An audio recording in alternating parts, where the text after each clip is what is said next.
Good morning, Vietnam. Here I am back again. Seem to be doing a video podcast nearly every second day now, but a lot of it has to do with research and writing the text over the last month or two. And a lot of the podcasts coincide when they're completed, so I upload one about every second day. As you know, I have done 3 podcasts on the New York Times and 3 articles, hopeless, pathetic articles that I find personally very offensive to my intelligence and the writing skills of the journalists. As I mentioned in my Media Matters video, I read 4 newspapers every morning on the internet, and the last one I read is the English online newspaper, The Guardian, which I consider the best newspaper to read of all the ones I read anyway. And I've checked some other newspapers occasionally, and I find them to be not as good. So I haven't done a critical article on The Guardian. I have mentioned it a couple of times in my other vlogs, and generally I am in praise of it. But I noticed today a couple of articles, one about Israel and how the Israeli, the title is Israel withdraws troops from southern Gaza for tactical reasons. And if you go down and read the article, that I'm trying to find the paragraph.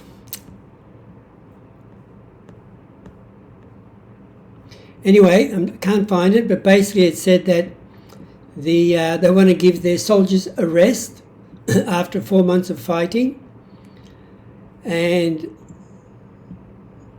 it also coincides with the ceasefire talks. I think that's all just crap. They are withdrawing because there's nowhere else to go. If they keep fighting, they're just going to slaughter too many more Palestinians and force them into Egypt. And that's the last thing Israel wants to do, is piss off another Arab country in the region. They've already gotten Iran extremely upset. And that was the blog I posted yesterday or the day before about the bombing of the Iranian embassy in Syria. Anyway, but the article I wanted to talk about today actually is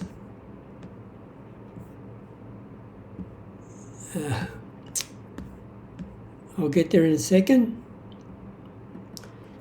Here it is. The muscle miracle. Can I build enough in my 60s to make it to 100, even though I've never weight trained? And I think it's a whole lot of crap. It's a terrible article.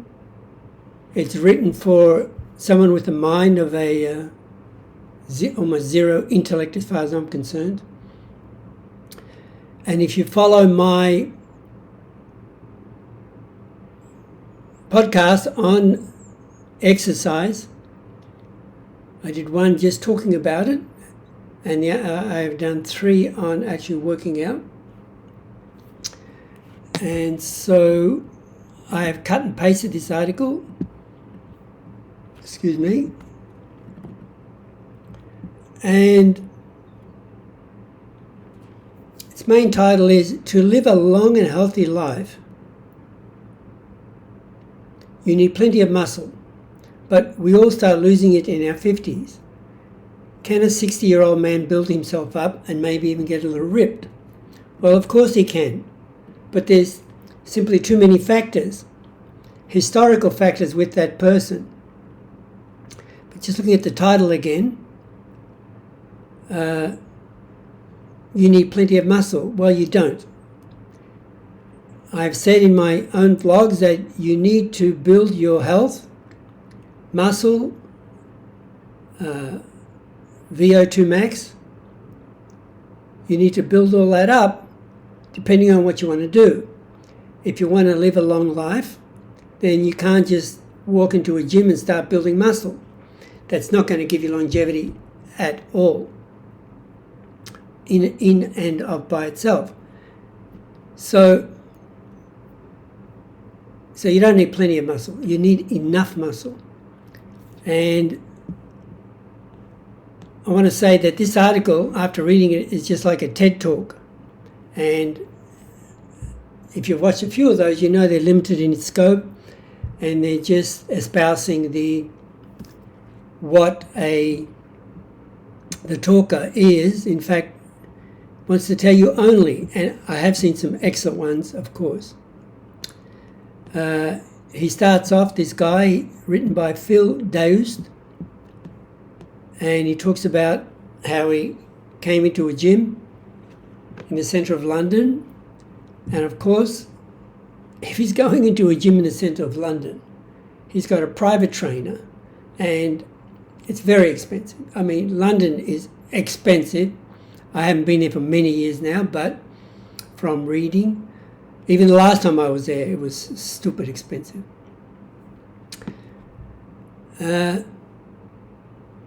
Now, I wrote some notes on the side, and let's look at them now. First of all, building muscle and increasing your VO2 is nowhere near enough to guarantee anything like living to 100. As I said, it depends on your personal history, what you've been doing for the last 50, 60 years. Now, there was a Pennsylvania study done, I read it around 20 years ago, where they compared two towns, and they were about 100 miles apart, if I recall. And they couldn't understand why one town, the longevity was about 10 years longer than the other town, and they were the same socioeconomic class of people living in those towns. So they did all this research, and they came to a conclusion that there was only one reason why this occurred, because there was no other differences. And that is because of their social networking within the town. They cared for each other, they supported each other, they spoke to each other. When someone obviously needed some help of some sort, they would get the help from their neighbours and the community at large. That is the only difference. So, building muscle is nowhere near enough to guarantee longevity. Now, I've written 2 reports on the blue zones.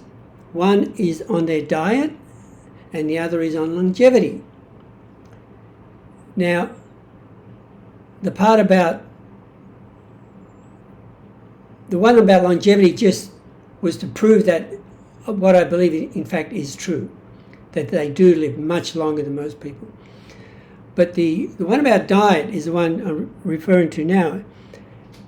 And similar to the Pennsylvania study, all those 5 communities in the blue zones have a very strong community network. All of them. And also, outside of the blue zone in the US, in the city of Loma Linda, all of them are not in Anglo-Saxon Western countries. So they're not used to growing up with people talking about gymnasiums and workouts and so forth. Their workouts are all just to stay alive. Gardening, walking, walking up and down the mountains, taking care of the goats, the sheep, building fences, moving rocks. That's all they did. That's how they got their muscle. And they keep working until they can't. There's no such thing as retirement in most areas like the other 4 blue zone areas. They are subsistent farmers and they work till they cannot. That's how they get their food. And as we know, many young people now move to the cities, so they even work harder and longer. So, also in my village, I was born in the mountains of northern Greece. We were subsistent farmers, and my father was a goat herder and a shepherd, and he was close to the strongest man I've ever met. His forearms were massive from milking goats every day, and his hands were super strong and super large. And also the women,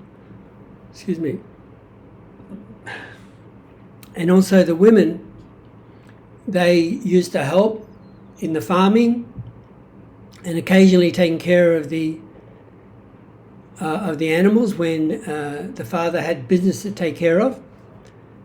I remember a very old photo of my parents cutting something like it was probably wheat, I assume, but by hand with a huge scythe. And if we had stayed in Greece, my mother would have worked out in the field until she couldn't. And then after, normally around 60, most of the women stay in the village, stay in their homes, and take care of the house, take care of the cooking, buying the food, and so forth. And all these blue zones, except for again Loma Linda, are actually, they're not such large communities. So they are community orientated and help each other when they can. So my point is also that they live a difficult, hard life anyway. They don't sit behind a desk all day. They're always moving around, is my point. They don't get home from work and just plump on the couch, get a beer, whatever, and then that's their exercise for the day. Moving their arm up and down, drinking beer. So,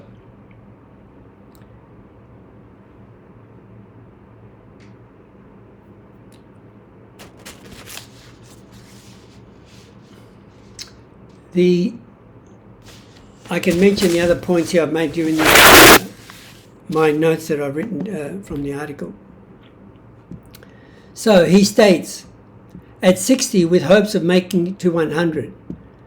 There is no way this guy is going to live to be 100. It's an impossibility. From what he mentions in the food he's eating, his diet, and how he's changing it a little later, it's an impossibility. And if he's also sat behind a desk his whole working life, again, there's no way his body is attuned to and working at living to be 100. And let me tell him, if he ever watches this video, there's no hope. You cannot suddenly do all the right things, diet and physical exercise, and suddenly your mind and body have become attuned to preparing your mind and body to live to be 100.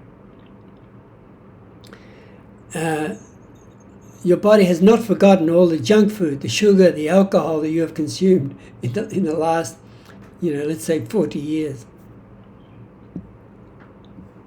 And he writes, all I really want is more muscle, and not only out of vanity. Bulking up is one of the most important things you can do to future-proof yourself. As the longevity expert Peter Attia puts it, I know of him. I've watched one at least of his videos. Yes, he is an expert on longevity. But as I've just stressed so much, it depends on your history and what you've been doing with your body and what you've been putting into it for the last 40, 50, 60 years. And of course, it's also the stress your body has been under in that time, and so much of that is also dependent on your childhood trauma, which I did a video 2 days ago about how to alleviate childhood trauma. But childhood trauma can definitely make you very, very ill. It can affect every organ in your body, and you just don't know when that organ will collapse. Anyway, I digress.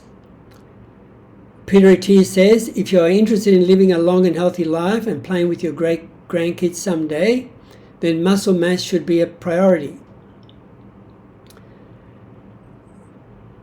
Anyway, so I remember was it either him or another expert on exercise and muscle mass? The study was actually on longevity, and they found, which I am finding it, obviously they must have done an algorithm of some sort or projected it into the future, because they couldn't have tested this theory on people because they only did the study a short time ago. And I don't recall it in detail, but anyway, the longevity study found that if you just did weights, it improved your longevity by 15 to 20%. If you just did aerobic exercises, it was 10 to 15%. But if you did a combination of them, your longevity could increase up to 25%. Now remember that I agree with that, but again, as I said in the beginning, it all depends on who you are and what you've been doing with your life, and also how you grew up. You can't just isolate. Nothing is in isolation. He goes on, we lose roughly 1% of muscle every year from our mid-50s. By 80, Attia says, the average person will have shed 8 kilograms, or about 18 pounds. Well, that's assuming you do nothing. And you've got a bad diet, and you go home after work and sit on the couch and do shit. Well, I've been exercising off and on my whole life. I'm basically the same weight I have been since for 50 years, more. And up to about 10 years ago, the previous 10 years, 15 years, I did lose quite a bit of muscle mass, especially my upper body. If you have done a lot of exercises your whole life, for example, my legs, which I've been a runner more or less off and on my whole life, that muscle actually remains. I remember my father, well in his 50s, he still looked really, really great, still had a lot of muscle mass. So your body actually doesn't lose it if you have it to start with. You do lose it, but you don't lose it all. Your body actually retains quite a bit of it. Of course, my father developed a pot belly, but his arms and legs were fabulous still at 60. He says here, not only does this make it harder to carry the shopping or open stuck jars. Well, I'm sorry, but I still have trouble opening some jars. And I've been working on my hand strength, wrist strength, forearm strength for quite a while. I've always had good strength there, but some jars just won't open. And shopping, well, that's why they have shopping carts, dude. So,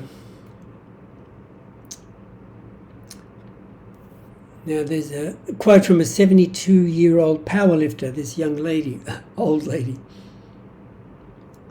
Old people fall over and then they break something and then they're really buggered. Well, whether you're exercise or not, you're buggered anyway. So she discovered the joy of competitive weightlifting. Great.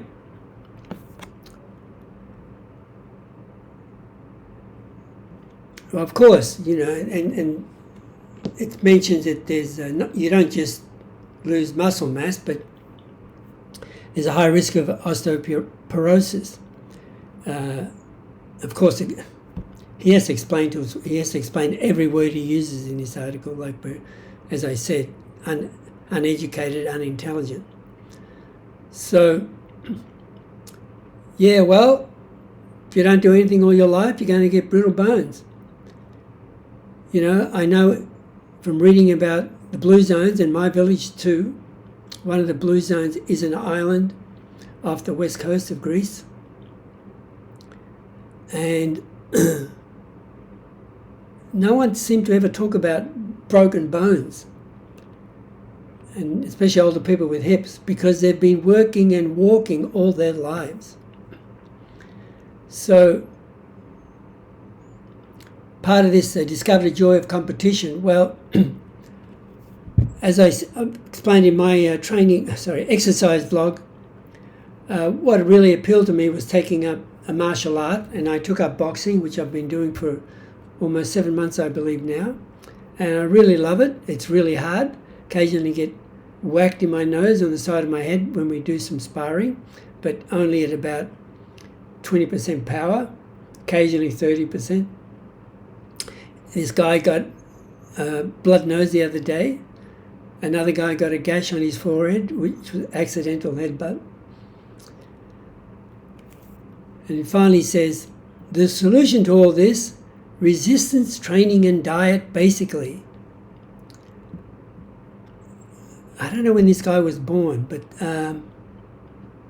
I think we've pretty well been aware of it. Anyone with any intelligence who wants to be healthy, who wants to be fit, who understands all this, someone who has done no exercise, even in high school or primary school. Of course, there are millions of people who don't understand this. But everyone's watched TV. Everyone's on the internet now. There's no way you can escape these movies and dramas, whatever, that talk about, or you see people that look really healthy and really fit. So it's not like you're not aware of it, this, especially the last 30, 40 years. And the diet and really starts when you're born. Now, I was lucky enough to be raised on a Greek Mediterranean diet, or more specifically, one very similar to it. And basically vegetarian, because meat was so expensive. And also a lot of exercise. So now talking about doing some exercises with a trainer. He says, so while cardio work like swimming, running or cycling often gives you a chance to get in the flow, switch off and zone out. Yeah, that's true. When I was running a lot, I would zone out occasionally. But for the endorphins kicking in, that's pretty hard. You have to be very fit and do a lot of one of these cardio exercises before you get into the endorphin zone. I've been in at least one, maybe two. He says resistance or weight training is stopping and starting. And he says, in my limited experience, swearing.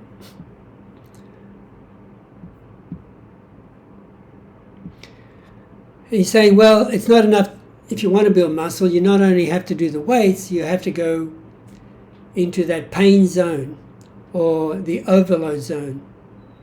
In other words, get progressively harder, or increase the weights more, which I actually don't agree with. the older you get, you have to be very careful not to suddenly start or even build up to heavy weights. You'll destroy your joints.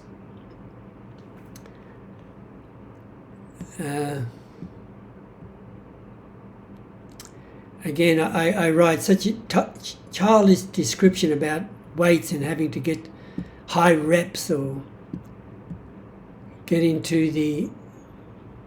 He says here, until you can't push yourself anymore, yeah, and then you pull a ligament in your wrist and you're done for 6 months. Regulars call this training to failure. Yeah, well, only train to failure if you're doing very light weights. And he quotes, like Nietzsche said, "What does not kill me makes me stronger."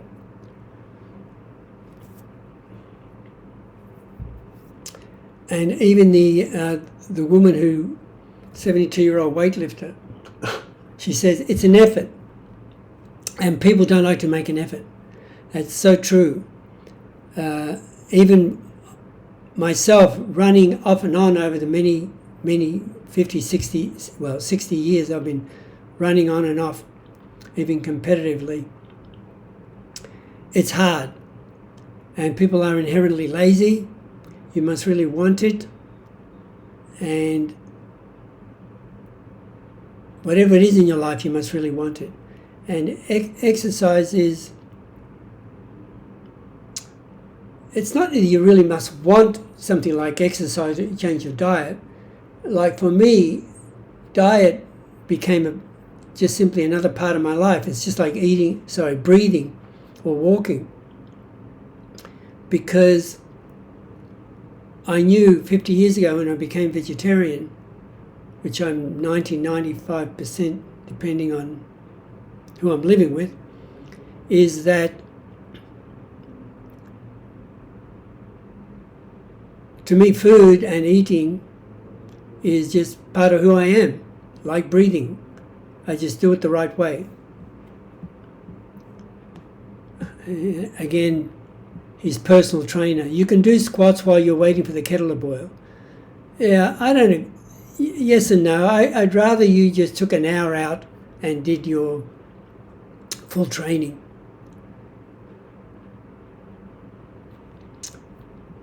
And then he talks about high intensity interval training. Well, if you do like I did and started a class like boxing, then within the workout itself, it's an hour class, you do HIIT during it all the time. So you don't have to think about that anymore. And the older you are, I also do a high intensity interval training. A couple of days ago, a few days ago, I did a 4th video on running, which I do in between my 3 boxing workouts. So you really, I quite enjoy it, but it's really, really difficult, and you have to push yourself all the time. And he talks about how strong and tough you have to be to start yoga, and there'll always be a challenge, and it doesn't fill me with joy. And yet I know you need to do it. I write, I'm the same weight since I was 20.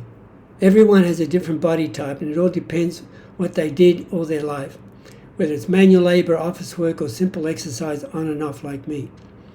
Genes also play a huge factor in this respect. But the later you start, the harder it is to get healthy.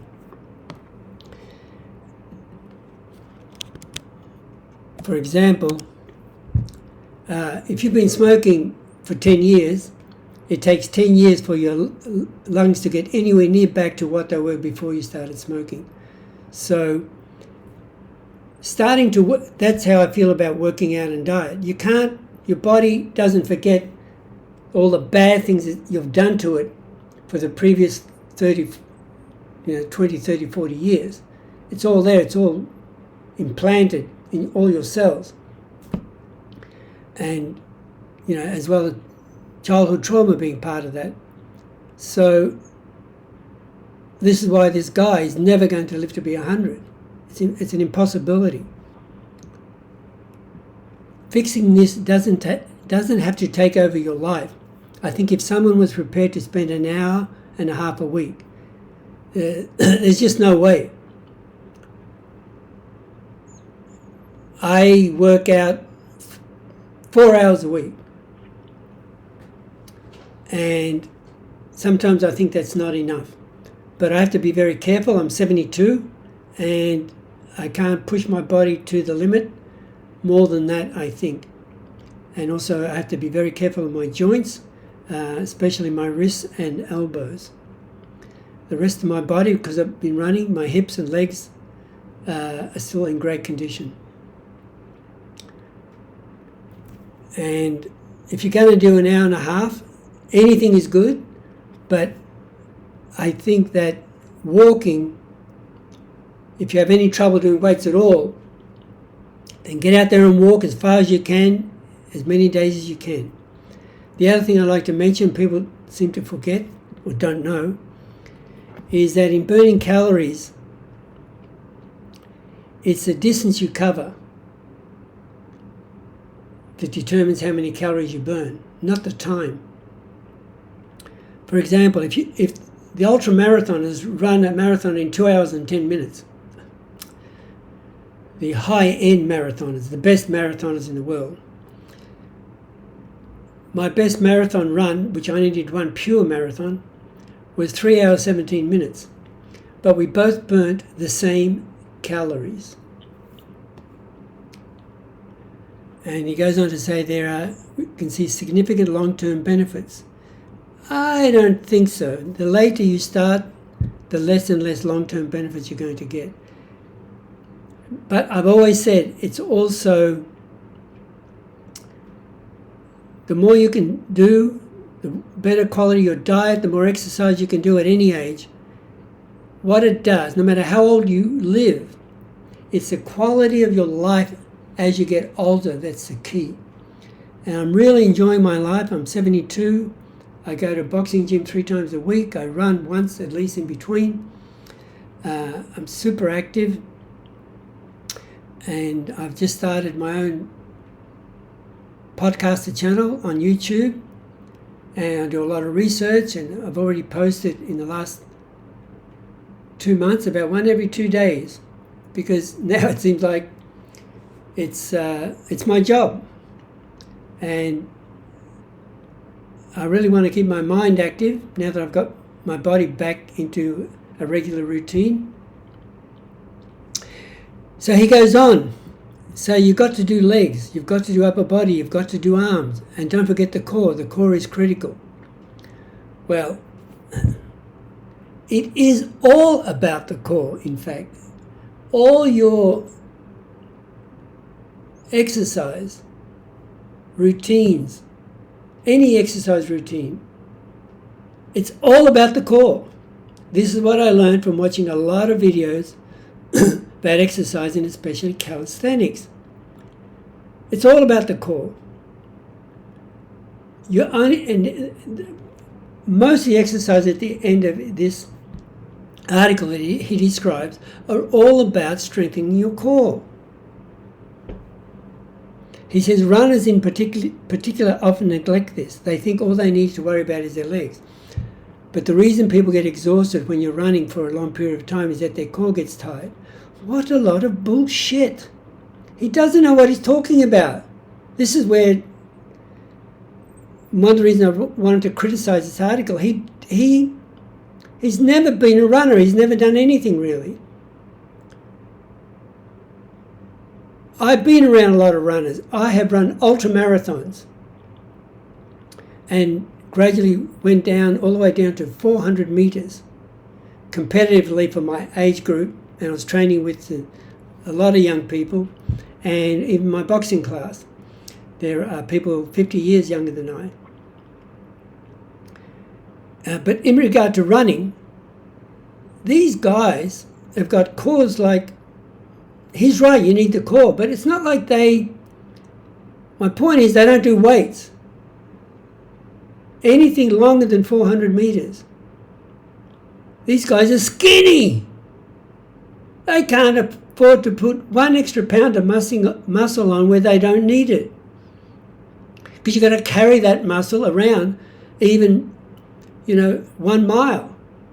Try running 1 mile flat out with an extra pound or 2 strapped to your back. Stupid.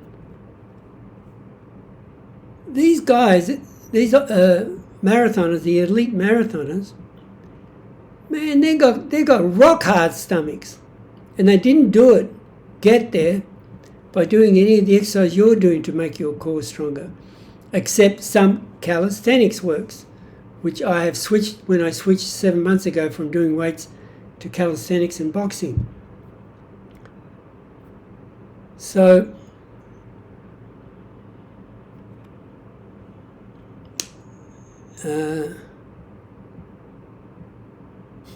I love it.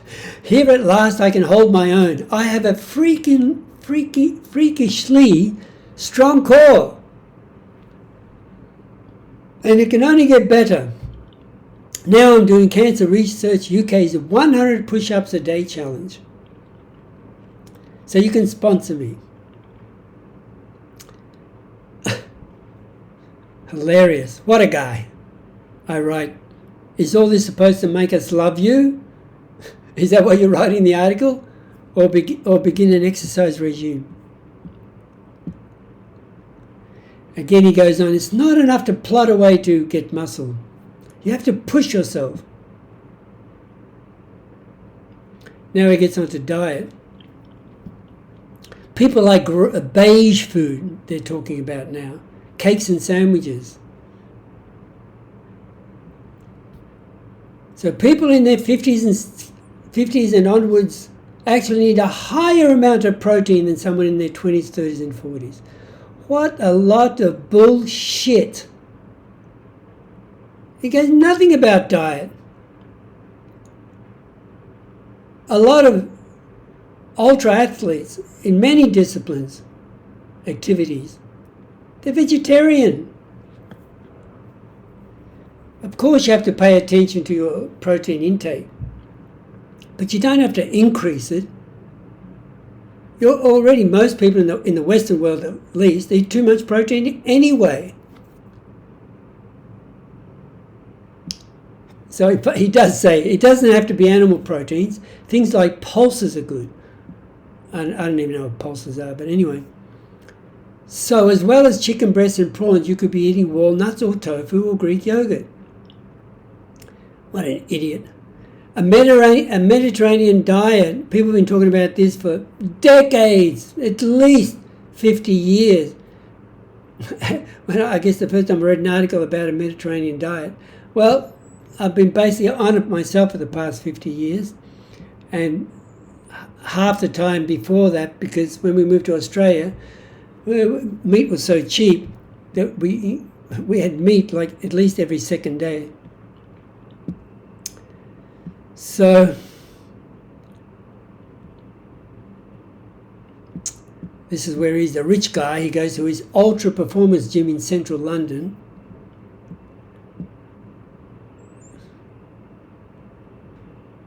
So he talks about how good he is. Where is it? Oh, yeah. I write, as you get older, even in my 40s, when I was running a lot, it is always hard work all the time, no matter how fit you get.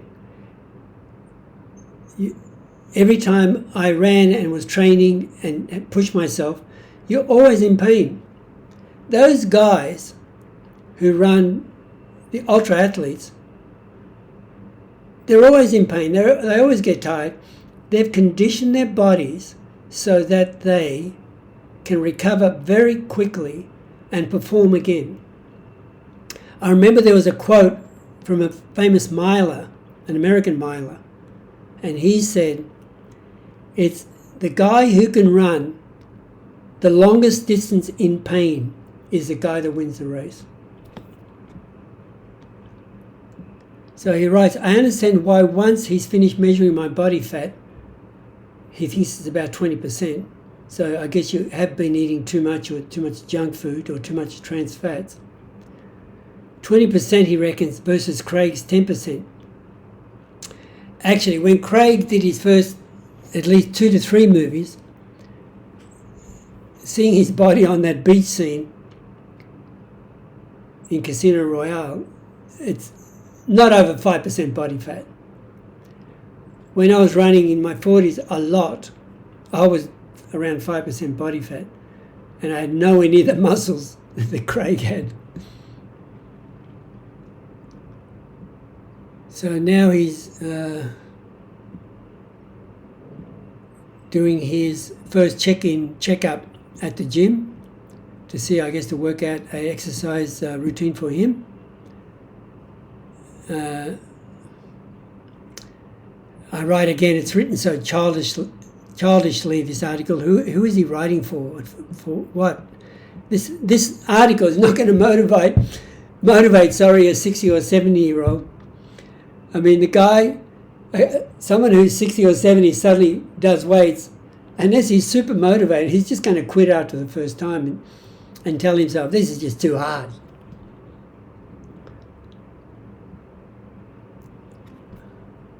So also, they're going to work out his workout routine, but also, he writes, there's also a meal plan that cuts out almost all the carbs I love so much and ramps up the protein. I guess this is what happens when you go to so-called experts in food and exercise. Now, I don't know whether the carbs he's talking about is sugared food like cakes, or some power bars have way too much honey in them. Ramp up the protein. On the first day, I winged my way through a mountain of hard-boiled eggs, smoked mackerel, prawns and chicken breast, and not a single cake, biscuit or bun. I would kill for a hobnob. First of all, why such a large meal? I mean, how big are you? It sounds like you should be eating, I would probably eat a quarter of that. And where are the goddamn salad and the vegetables? I am being such a wuss. I can probably survive 12 weeks. God willing.